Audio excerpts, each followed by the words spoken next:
નમસ્કાર વિદ્યાર્થી મિત્રો, હું રાકેશ ભાદાણી આપનું હાર્દિક સ્વાગત કરું છું વાયરિંગ, એસ્ટિમેટિંગ, કોસ્ટિંગ એન્ડ કોન્ટ્રાક્ટિંગમાં.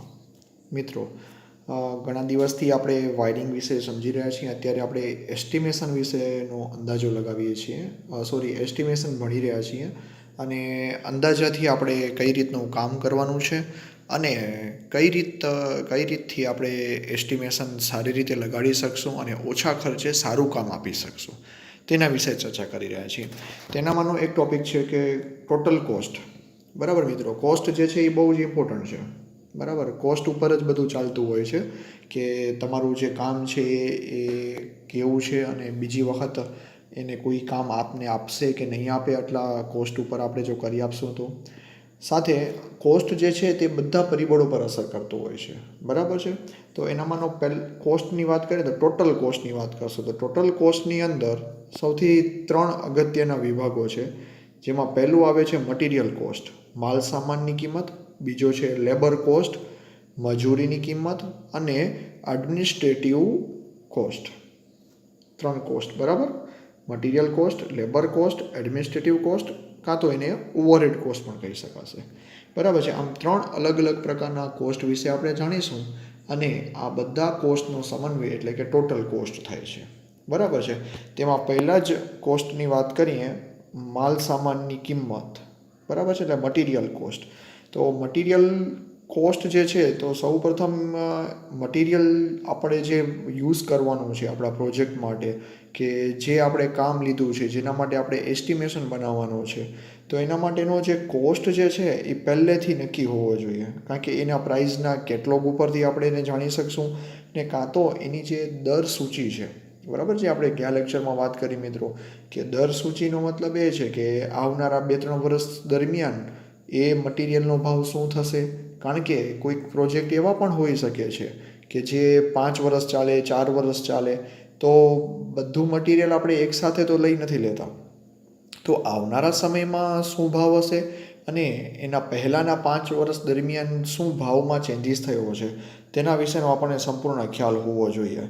બરાબર છે, તો આમ જે પ્રાઇસ કેટલોગ પ્રમાણે એની પ્રાઇસ કેટલી છે અને શિડ્યુલ ઓફ રેટ્સ એનું કેટલો છે. શિડ્યુલ ઓફ રેટ્સ મિત્રો, ફૂલ ફોર્મ પણ આનો યાદ રાખજો.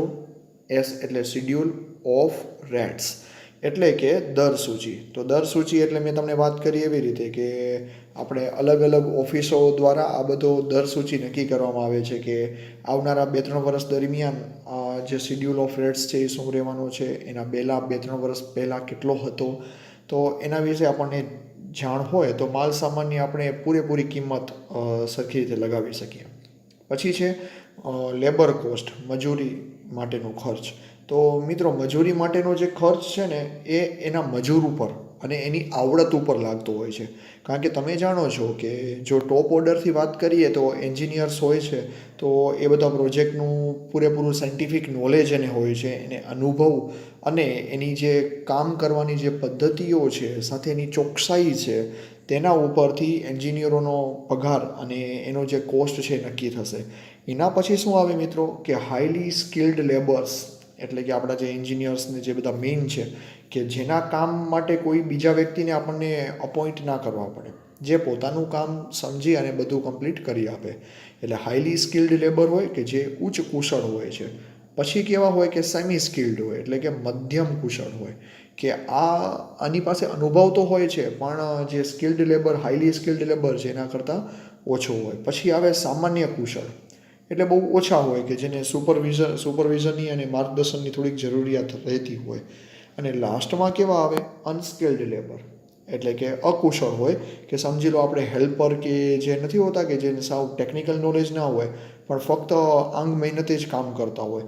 આમ અલગ અલગ કેટેગરીના લોકો માટે આપણે અલગ અલગ મજૂરી નક્કી કરવામાં આવતી હોય છે. બરાબર છે મિત્રો, કારણ કે એનો ભાવ પણ એવી રીતે જ હશે. એના પછીનો કોસ્ટ આવશે જે છે વહીવટી ખર્ચ એટલે કે ઓવરહેડ કાં તો એડમિનિસ્ટ્રેટિવ કોસ્ટ. તો આ જે કોસ્ટ છે એ વધારાનો ખર્ચ છે કે જે આપણે કોઈ પ્રોજેક્ટની ઓફિસ છે સમજી લો, તો એ ઓફિસનું ભાડું કેટલું થશે, ઓફિસ સ્ટાફનો ખર્ચ. કારણ કે ઓફિસ સ્ટાફ પણ ઘણીવાર જોઈએ કે કોઈ નવા કસ્ટમર આવે તો એને અટેન્ડ કરી શકીએ. પછી સાથે એના અકાઉન્ટ્સ રાખવા માટે એના ક્લર્ક હોય, પ્યુન હોય, એ બધાનો પણ આપણને ખર્ચ લાગવાનો છે, જે બધા વહીવટી ખર્ચ જ છે આ બધા. પછી છે લેખન, મુદ્રણ, ટપાલ, ટેલિફોન, આ બધી જે સગવડો હોય એ બધા માટેનો ખર્ચ.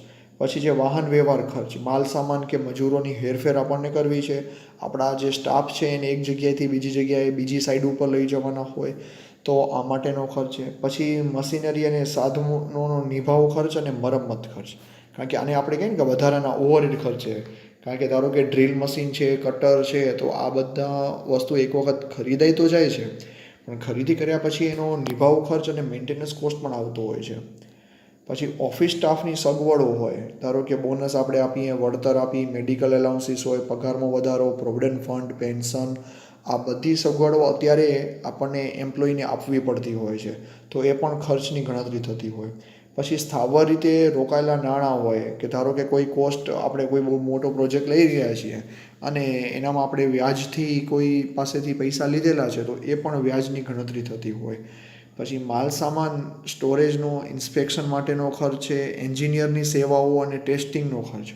એટલે કે આ અલગ સેવાઓ પણ આપણે લેતા હોઈએ છીએ. ધારો કે કોઈ જગ્યાએ આપણને ઇન્સ્યુલેશન રેઝિસ્ટન્સ ટેસ્ટ કરવી છે, આપણી પાસે મેઘર છે એ બહુ હેવી ક્વોલિટીના કંઈ સરો હેવી રેટિંગના નથી અને કોઈ આપણે ટેસ્ટિંગ ઇન્સ્ટિટ્યૂટ પાસેથી આ બધું કામ કરાવીએ છીએ, તો એ બધાનો પણ અલગથી ખર્ચ લાગે છે. પછી કાયદાકીય સેવાઓ જેવી કે ઓડિટ લેવી હોય આપણને, કે આપણા બધી પૈસાની ઓડિટ કરાવવી હોય, બહુ મોટું ટર્નઓવર હોય તો એની ઓડિટ કરાવવી પડતી હોય છે. પછી ધારો કે રિટર્ન ફાઇલ બનાવી છે, ટેક્સ ભરવા છે, તો આ બધો ખર્ચ છે. પછી વહીવટી મશીનરી હોય, વહીવટી મશીનરી એટલે કે કેલ્ક્યુલેટર છે, કોમ્પ્યુટર, ટાઈપરાઇટર, અત્યારે ટાઈપરાઇટરનો તો ઉપયોગ થતો નથી, કમ્પ્યુટર્સ છે, કે એ બધો ખર્ચ. અને પછી છે નફો, એટલે નફા ઉપર આપણે આ શું નફો તો આપણો વધારાનો છે કે કેટલું આપણે થશે એનામાં, બરાબર છે, એનો આપણે અંદાજો લગાવી શકીએ. તો આ બધા એના એડમિનિસ્ટ્રેટિવ કોસ્ટ છે અને ઓવરહેડ કોસ્ટમાં કહી શકાય છે. પછી નેક્સ્ટ છે સર્વિસ ચાર્જિસ.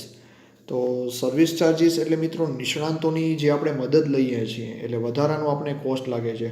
કદાચ સમજી લો ઇલેક્ટ્રિકલ વાયરિંગ માટે આપણે કોઈ જગ્યાએથી કન્સેલ્ડ વાયરિંગ કરવી છે, તો એને આપણે અલગથી કામ કરાવડાવશું, કે પ્લમ્બિંગ કરાવવી છે તો એના અલગથી આપણે કામ લેવડાવીએ છીએ. કે સમજી લો સર્વિસ ચાર્જને બીજા અર્થમાં સમજીએ તો આપણે કોઈ પણ વસ્તુને જ્યારે બગડી જાય છે, ધારો કે ટીવી, ફ્રીજ કે કોઈ વસ્તુ બગડી ગઈ, તો આપણે કોઈની પાસે રિપેર કરવા જઈએ તો પણ એ શું કરશે કે એને એસ્ટિમેટ કાઢવાનો પણ ખર્ચ લેતા હોય છે ઘણા, કે આના માટે કેટલો ખર્ચ આવશે, તો એનો એસ્ટિમેટ માટેનો આટલો સર્વિસ ચાર્જ લાગશે મારો, બરાબર. સર્વિસ ચાર્જ બધા અલગ અલગ રીતે હોઈ શકે છે. કોઈક વસ્તુનો અંદાજો કાઢવાનો પણ પૈસા લેતા હોય છે, કામ કરવાના તો પૈસા અલગથી જ હોય છે, બરાબર છે. આમ એના સર્વિસ ચાર્જીસ પણ ઇન્ક્લુડેડ હોય છે. પછી કુલ ખર્ચનો જે અંદાજો લગાવી છીએ આપણે, એસ્ટિમેશન ઓફ ટોટલ કોસ્ટ, કારણ કે અત્યારે આપણે બધા પ્રકારના કોસ્ટ જોઈ લીધા, તો એમાં કુલ ખર્ચ જે છે તેની જો વાત કરીએ આપણે, તો પહેલો કેવો હોય, પ્રોજેક્ટની જરૂરિયાત મુજબ માલ સામાનનો જે ટોટલ કોસ્ટ આવશે, બરાબર છે, તે. પછી મજૂર વર્ગ, જે આપણે લેબર કોસ્ટની વાત કરી તે. પછી માલ સામાન મજૂરોને લઈ આવવાનો, લઈ જવાનો, જે આપણે એડમિનિસ્ટ્રેટિવ કોસ્ટમાં જોયું, વાહન વ્યવહારનો અને ખર્ચ. પછી પ્રોજેક્ટ માટે જે આપણે વહીવટી ખર્ચ જોયા, જેટલા એડમિનિસ્ટ્રેટિવ કોસ્ટ, અને કોન્ટ્રાક્ટરનો નફો. આમ બધો ગણીને ટોટલ જે એસ્ટિમેશન કાઢશું તો એ આપણો શું થશે, ટોટલ ખર્ચ થઈ જશે, બરાબર છે. ચલો નેક્સ્ટ ટોપિક છે આપણે અંદાજ કે એસ્ટિમેશનના વિશિષ્ટ ખર્ચાઓ. વિશિષ્ટ ખર્ચાઓ એટલે મતલબ સ્પેશિયલ ચાર્જીસ છે, બરાબર. એ સ્પેશિયલ ચાર્જીસ છે ને મિત્રો અલગ અલગ પ્રકારના હોઈ શકે છે, જે ચલ અચલ આપણે અલગ અલગ પ્રકારે લાગી શકતા હોય. એનામાંનો પહેલો મુદ્દો છે કે અંદાજના દરેક ઘટકમાં ગણનાપાત્ર વિશિષ્ટ ખર્ચાઓ હોય.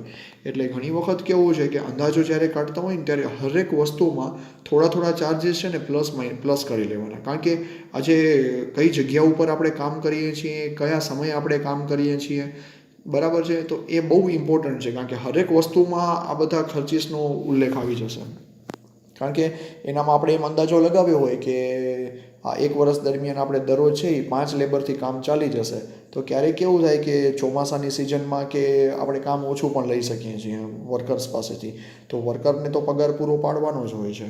તો આમ અલગ અલગ ઘટકોની જો વાત કરીએ તો બધામાં વિશિષ્ટ ખર્ચાઓ ઇન્ક્લુડેડ હોય છે. પછી માલ સામાનનો પરોક્ષ ખર્ચ છે.